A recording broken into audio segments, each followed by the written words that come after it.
Book Summary: Sex at Dawn: The Prehistoric Origins of Modern Sexuality by Christopher Ryan and Cacilda Jetha. Key insights. From an early age, many of us are told that we will one day fall in love and marry a suitor who is our complement in every way. Why is it then that even with the echoes of this moral obligation ringing in our ears, do we, as a species, so often feel inclined to search for something more in the form of an affair? Why is monogamy the prevailing point of view when humans have an innate tendency to deviate from its rigid structure?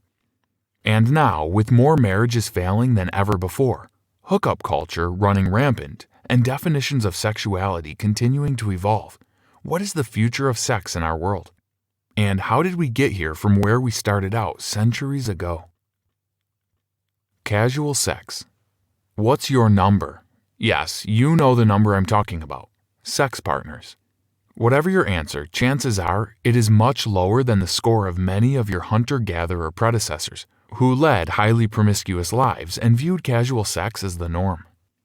In fact, sex was so commonplace in prehistoric times that it was often considered a community resource akin to food, shelter, and childcare. It was considered to be an effective process for keeping people cooperative and relaxed within their communities.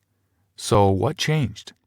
With the rise of agriculture, cultures and religions around the world began penalizing promiscuity through strict codes of conduct. Still, like the Romans who customarily allowed a bride to take part in an orgy before her wedding, some traditions that allowed for a suspension of the rules of monogamy continued to exist. Shared fatherhood. In the world today, if a man has fathered more than, say, 12 children, it is considered a bit of a taboo. In prehistoric times, this was definitely not the attitude that prevailed. In fact, because childcare was considered a group responsibility, it did not necessarily matter who a child's parents were. Instead, the group as a whole worked to keep offspring fed and sheltered. In some South American tribes, this collectivist attitude towards parenting and sex continues to reign supreme. For instance, in the Achi tribe, each child has 4 types of fathers: the one who put it in, the one who mixed it, the one who spilled it out, and the one who supplied the child's essence. In this culture, women are encouraged to have sex and collect semen from multiple men. Achi women also engage in sex with other women. Achi men involve themselves in same-sex pairings as well. The invention of agriculture. While there are arguably many positive outcomes that came as a result of advancements in agriculture, scientists today believe that cultivating plants and domesticating animals on a large scale ultimately caused significant damage to our social and sexual lives. How? Along with agricultural innovation came the trio of evil: possessiveness, jealousy, and greed. While hunter-gatherers had previously shared resources collectively because they were on the move and nobody could travel with large amounts of anything, the rise of farming ushered in an era of sedentary living accompanied by competitive ownership and prosperity. Soon, a chasm developed between the rich and the poor, which would lead to widespread issues of hunger and war not long after. Women in particular were harmed by the new societal tendency towards possessiveness. It had become commonplace for men to force women into fidelity by way of physical force, public shaming, or law, such as marriage. Plus, while the men farmed, women began taking care of the children on their own. This gave rise to the idea that women are intended to be in the home while men are working out in the field. Around this time, there was also a belief that women had weaker libidos than men. Sexual hunger in women. Based on the outdated belief that women have weaker libidos than men, a recent study was conducted and found that the opposite is actually true.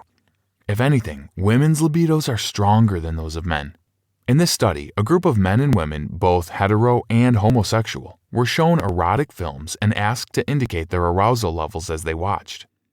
At the same time, electrodes were also measuring participants' blood flow to see how physically excited they became. So, if women are just as likely to be aroused as men, if not more, how did the stereotype of women wanting sex less frequently than their male counterparts originate? Social pressure. Historically, women were, and still are, made to feel that their sexual pleasure is less consequential than men. For this reason, many women adjusted their behavior in this realm during the agricultural boom, not on the basis of their true desires so much as in response to perceived expectations. The same study also indicated that sexual fluidity is much more common in women than in men, as women are attracted to a larger variety of stimuli. And yet, women are far more readily able to suppress their sexual feelings than men. Primate relatives. After this next bit, you will never experience a trip to your local zoo the same again. Why? Bonobos. While we as humans share close ancestry with a variety of primates, the DNA of bonobos and chimps only differs from ours by a margin of 1.6%. For this reason, when we have questions about human behavior, it is logical to look to our closest relatives for answers: bonobos and chimps. Bonobos and chimps are highly sexual creatures, particularly the females, who are known to have sex with many males in rapid succession. They also experience oral sex, kissing, and orgasms. Much like prehistoric humans, bonobos share sex with their communities. Some scientists believe that this primate behavior is indicative that monogamy is not a natural state for humans. Competitive mating system. Why do penises look the way they do? There is actually a biological reason for their size and shape. The shape of the human penis is such that in doing the thrusting motion, a man can pump out the semen of the men who came before him, literally.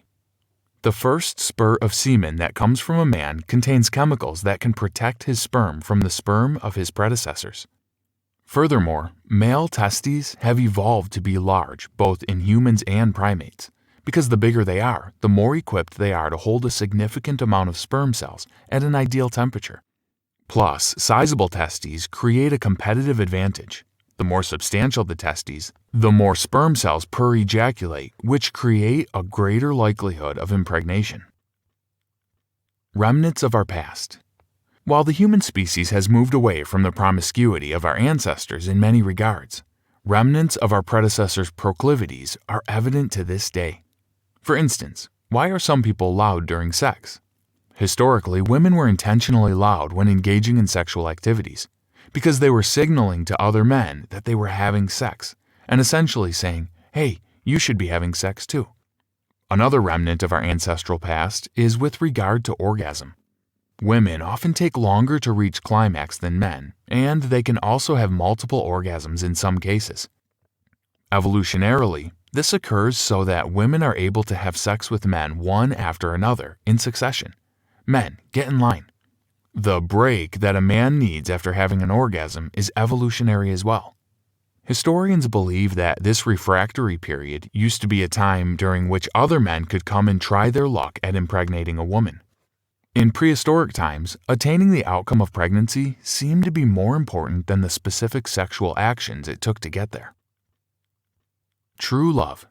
Loving someone does not necessarily mean that you will want to have sex with them forever. In fact, we as humans are biologically programmed to seek out sexual encounters with multiple partners throughout the course of our lives.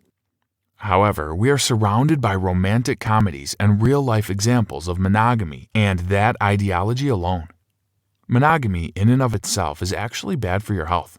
After all, when men are in long-term relationships, they often experience a large drop in testosterone levels over time. This can lead to serious conditions such as depression, heart disease, and cancer. The main takeaway. In order to move the needle forward on our conversations about monogamy and infidelity, we must be willing to discuss our true desires, even if they feel socially taboo. The more open we can be in sharing our personal stories, the more likely we are to bridge the gap between our culture's promotion of monogamy and our biological belief in sex with multiple partners. Do not immediately write off the possibility of sexual inclusivity within a nuclear family household.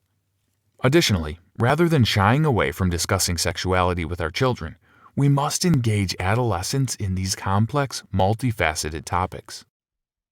Hi, I'm Rhonda, and this is an exclusive audiobook video recorded for the Audiobook Master Channel. Enjoy your audiobook and have fun learning.